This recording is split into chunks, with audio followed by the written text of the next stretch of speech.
C'est un autre moment que l'on attendait. Nathan Chen, le grand favori pour l'or olympique en trampiste, le champion du monde, avait été le grand battu, le grand perdant de Pyeongchang où il n'avait terminé que 5e après avoir complètement manqué son programme court. Il a pris sa revanche sur ce programme court qu'il a brillamment remporté dans l'épreuve par équipe. Le sextuple champion des États-Unis a remporté l'argent avec les États-Unis hier dans ce par équipe pour se mettre dans les meilleures dispositions avant le libre pour répondre aux programme de Yuma Kagiyama. Il patine sur la bohème de Charles Aznavour, Nathan Chen.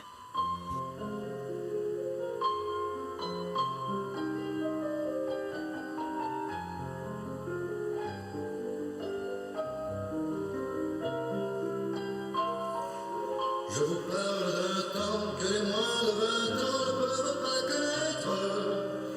Mon art dans ce temps-là, accroché ces lilas jusque sous nos fenêtres, et si l'humble garni qui nous servait de nid ne payait pas de mine, c'était là qu'on s'est connus, moi qui criais famille et toi qui posais nu. La bohème, ça voulait dire on est heureux.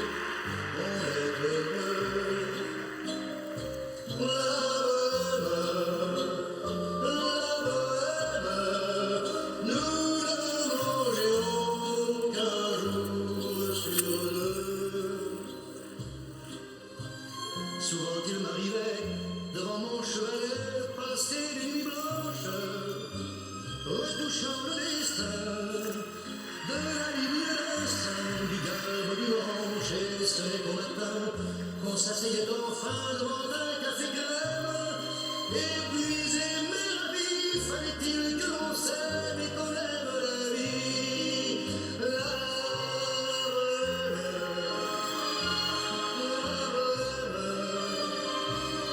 Ça voulait dire on a 20 ans.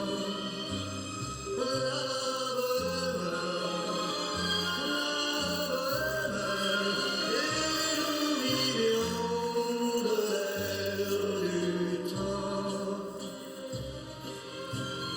Quand au hasard des jours, je m'en vais faire un tour à mon ancienne adresse, je ne reconnais plus ni les murs, ni les rues qui ont vu ma jeunesse en haut d'un escalier.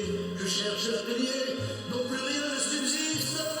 Dans son nouveau décor, mon âme semble triste et les lilas sont morts.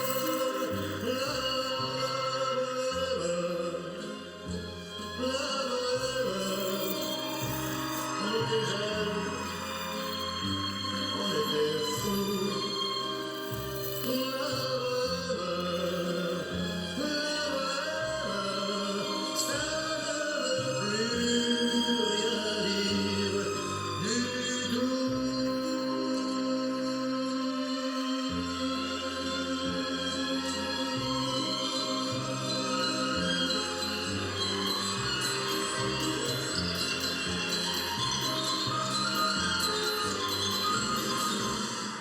Quel artiste, quel patineur, incroyable programme court de Nathan Chen. On a tremblé, on va pas vous le cacher parce qu'on a un petit faible pour ce génie du patinage artistique, cet artiste, ce magnifique patineur.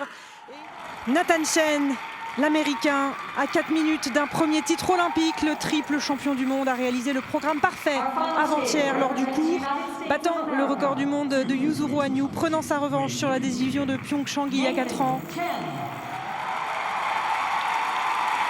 Pour aller chercher ce titre olympique qui manque à son palmarès, pour entrer un peu plus dans l'histoire du patinage artistique, dans l'histoire du sport, l'Américain patine ce programme libre sur la bande originale du film consacré à Elton John, Rocketman.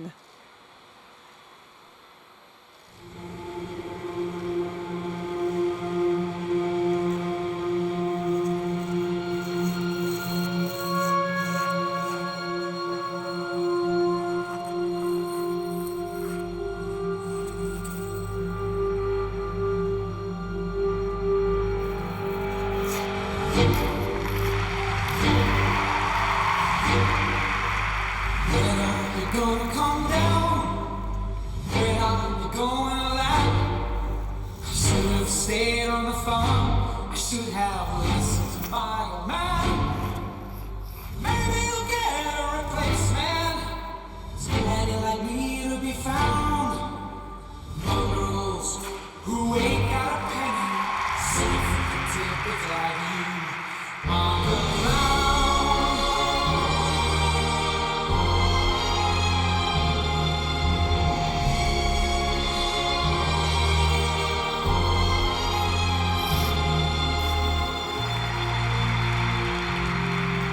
So goodbye, yellow brick road, where the dogs of society hide. On the yellow brick road.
Champion olympique! Il a de l'or sous les patins, ce virtuose des glaces, de l'or sous les patins et bientôt de l'or entre les mains. Nathan Chen, champion olympique de patinage artistique. Extraordinaire, une nouvelle fois, Nathan Chen, 5 quadruples sauts, tous réalisés à la perfection. Le triple axel et un programme où il met le feu sur la fin avec la séquence de pas, même si il a été un petit peu déséquilibré, un peu comme aux nationaux. Mais quelle performance, Nathan Chen, quel champion. Incroyable, quel virtuose. Les meilleurs à la fin, c'est un rêve. Le plus gros contenu technique et avec beaucoup d'interprétation, beaucoup de danse, le rythme. On l'a rarement vu se lâcher autant. Il y a eu ce point serré sur le dernier saut pour Nathan Chen qui avait de la pression, on l'a senti sur les épaules et qu'il a tenu cette pression. Il avait fait la moitié du chemin à l'issue du programme court. Il a fait un petit déséquilibre sur la séquence de pas, mais bon, on lui pardonne parce qu'il il voulait tellement se laisser aller et faire avec le cœur la fin du programme. Après très grosse concentration avant les sauts, et bon, c'est arrivé, mais je pense que c'est pas grave. Non, c'est pas grave du tout. Aux nationaux, il était même tombé sur cette séquence de pas. Là, il limiter la casse. Est-ce qu'on peut être plus que parfait quand on nous attend à ce point? Est-ce qu'il aurait pu réaliser le sans faute d'aujourd'hui, Nathan Chen? Je ne sais pas. Il l'a fait lors du programme court. Et aujourd'hui, évidemment, ça suffit largement. Et c'était peut-être là l'essentiel. Il a passé ses 5 quadruples. Ouais. Il y a eu un petit accrochage. Et finalement, sur la combinaison, la dernière quadruple boucle piqué, Torrent, triple flip, il ne passe qu'un simple flip, mais peu importe, puisqu'il avait déjà largement les points pour être champion olympique. Il avait déjà gagné la compétition à mi-parcours. C'est vrai qu'après les 2 quadruples flips, voilà, on sentait que derrière ça allait dérouler. Il était tellement facile sur le reste, sur les quadruples boucles piquées, sur les triples axels, sur le triple boucle piqué de fin de prom. Plus rien ne pouvait lui arriver, mais de toute manière c'était écrit depuis 4 ans, depuis cette fabuleuse remontée lors du programme libre. On savait qu'il était tellement talentueux qu'il ne pouvait pas un jour ne pas être champion olympique. Ça y est, c'est écrit, il l'est. Bravo à lui, un immense champion. Et c'est vrai que voilà, succéder à Yuzu Huanyu, c'était quand même un challenge parce que Yuzu Huanyu a écrit une vraie page de l'histoire du patinage artistique. Il a continué à l'écrire aujourd'hui, mais Nathan, il en écrit une autre. Et leur duel a aussi porté le patinage artistique masculin vers des sommets inexplorés. En témoigne ce quadruple axel tenté aujourd'hui par Yuzu Huanyu. Et lui aussi a été poussé par son rival Nathan Chen. Et c'est ça aussi qui aujourd'hui lui permet de venir couronner une Olympiade quasi parfaite. On l'a dit, 3 titres mondiaux, 2 finales de Grand Prix remportées, battu une seule fois. C'était au skate américain en début de saison. Et aujourd'hui, il réalise son rêve, Nathan Chen, ce génie du patinage artistique, ce virtuose des glaces qui aujourd'hui est couronné champion olympique. Quel magnifique champion olympique. 218 points, 63 et 332,60 au général. Pas de record du monde cette fois-ci, mais peu importe, l'essentiel. Et bien évidemment dans ce titre olympique, la joie de Nathan Chen qu'on a rarement vu se lâcher autant sur un programme.